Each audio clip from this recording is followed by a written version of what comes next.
Hi, this is Roger, thanks for dropping by. This is just one of those what's going on videos.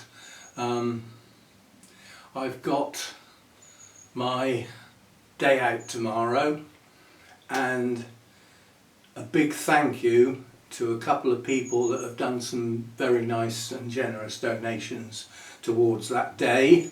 Hopefully getting some nice new orchids. One in the form of the super comment, I think that's what they're called anyway, but it shows up as a comment with a banner heading and an amount of money donated in US dollars. Thank you very much. And also somebody managed to get some money into my PayPal account, which would be worrying, but obviously it's historical. At some point that was necessary and I deemed it okay, and the information's been saved, so that's fine. But yeah, thank you very much for that, most appreciated. So this morning I went out, filled the car up at great expense.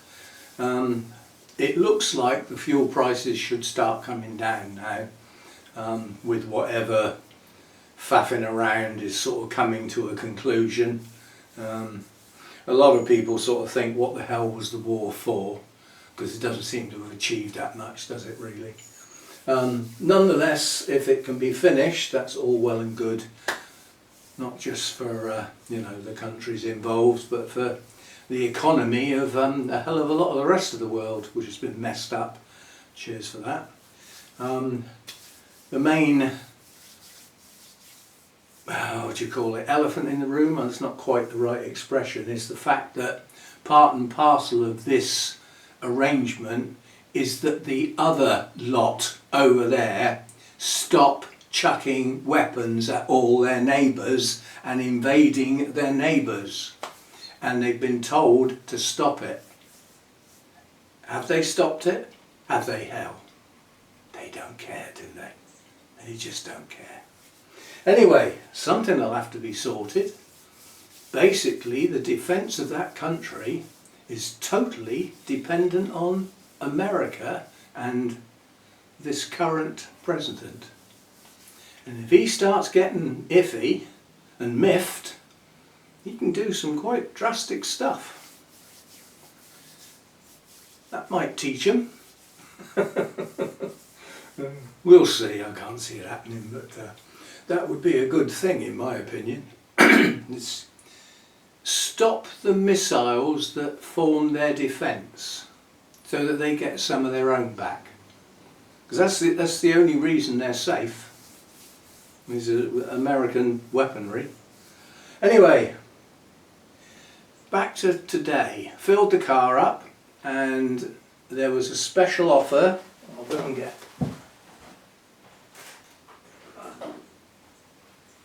this stuff in the local supermarket, DIY place, was on special offer for a £5.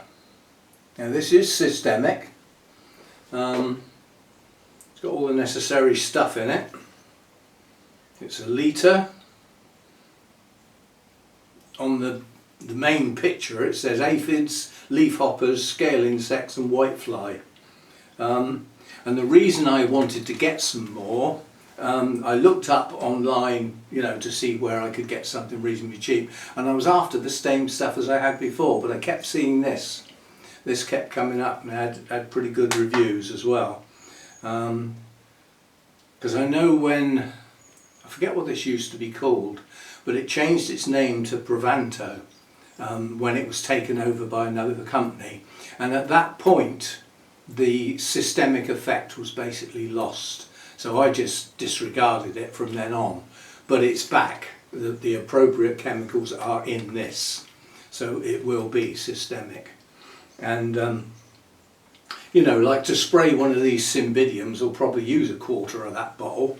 You know, so this stuff can go down pretty quick. This can also be used in the garden. I had a lot of whitefly on my beach bonsai. And again, to spray a tree, a bonsai tree, quite a large one as well, used up a fair old bit. So I got a couple of those, £5 ago. I didn't want to stock up on a ridiculous amount because I would imagine it's got a shelf life. But yeah, so I've got some of that.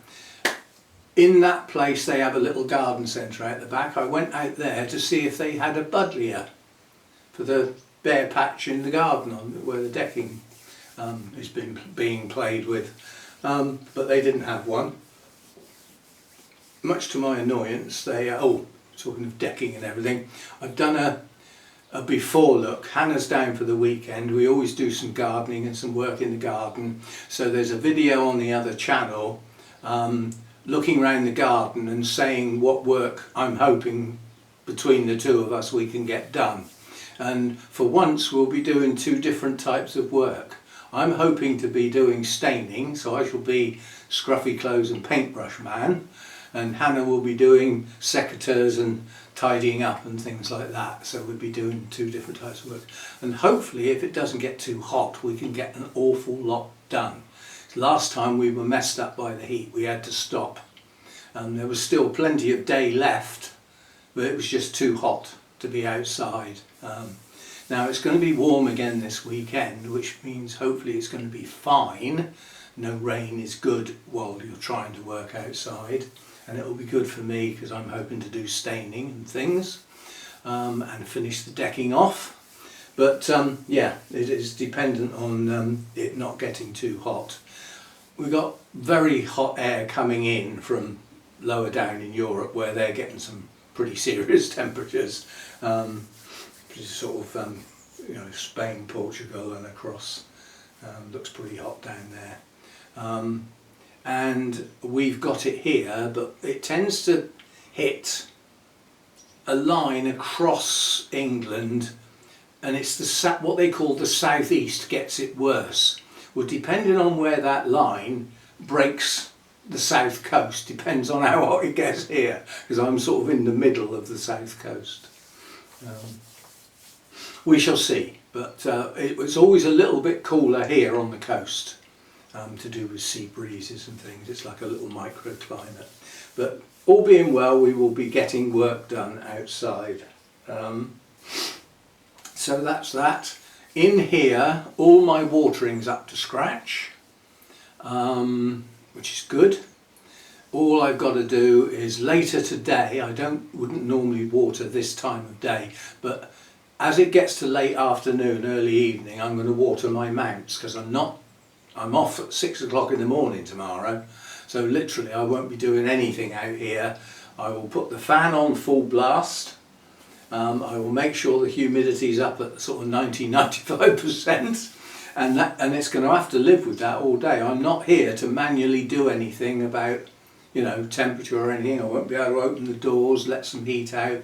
It'll just have to live with it because I'm out all day. So that's what's going on. As I said, with Hannah down for the weekend, there won't be videos over the weekend, I doubt. But Friday is a normal day here, so I might be able to do some videos. Obviously there'll be some filming at the Orchid show tomorrow, some of the Orchid Society displays, and maybe some of the traders' own displays as well. And hopefully I'll be coming back with some new orchids, so we'll have a new orchids video, unwrapping. It won't be unboxing, but an unwrapping video. And there'll be some clips from the show itself.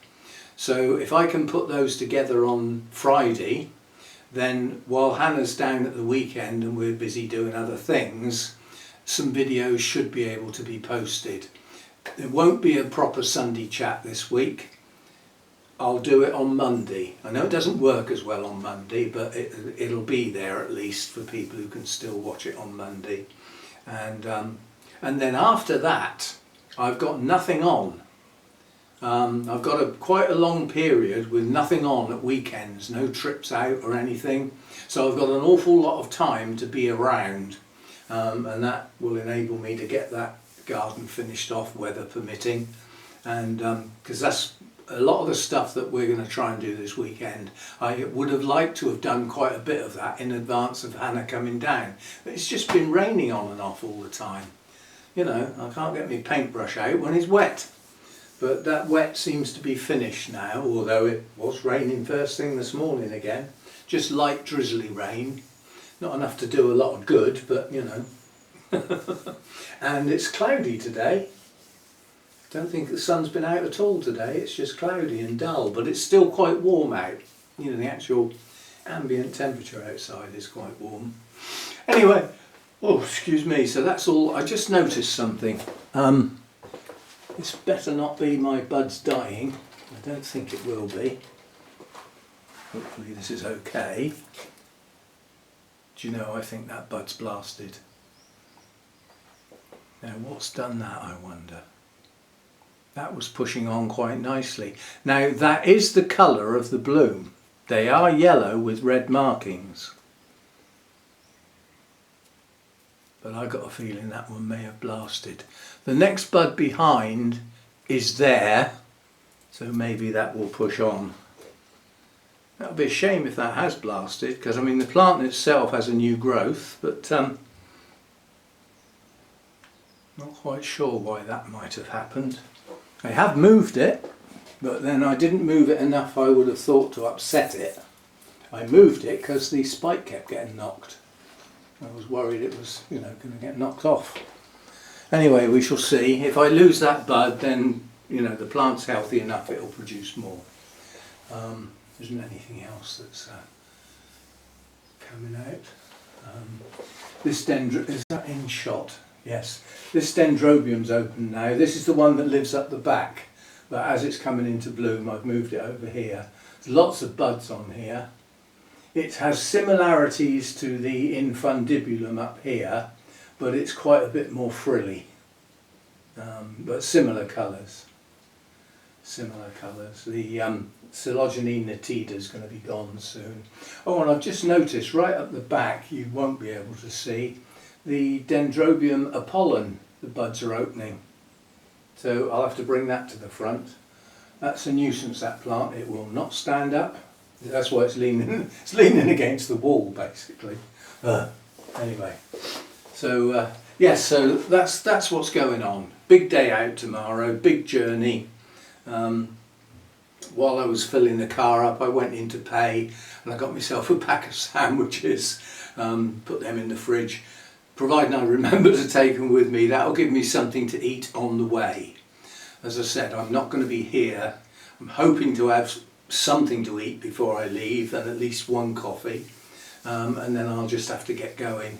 I don't like stopping. Certainly emergency stops are allowed, you know, with legs crossed sort of thing, that sort of emergency, but apart from that, if I start a journey, I like to do it.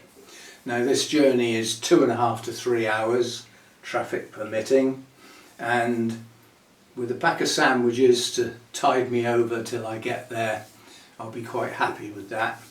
I don't need anything to come home, the journey to come home, because I'll have food when I get home, and I'll have something to eat there, and I'll have access to coffees and all that sort of stuff while I'm there.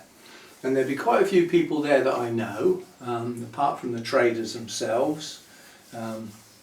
People from the Bournemouth Orchid Society, there'll be quite a few of those around, and from Wessex, my Orchid Society, Lynn and Alan and Sue will be there, so I'll have people that I know, people to have a coffee with and stuff like that. So I'm hoping it's going to be a nice, enjoyable day out, despite being a bit expensive. But it's done now, the money's been spent apart from what I'll spend on the day, and I've had, as I said, I've had some contributions towards that, greatly appreciated. So this is all for now, until I get back tomorrow evening with a camera full of stuff for you good people, some of which I hope is new orchids. I can't imagine I could go to an international orchid show and not find something to bring home. So we'll see what I come back with. Yeah, and thanks for dropping by. See you next time.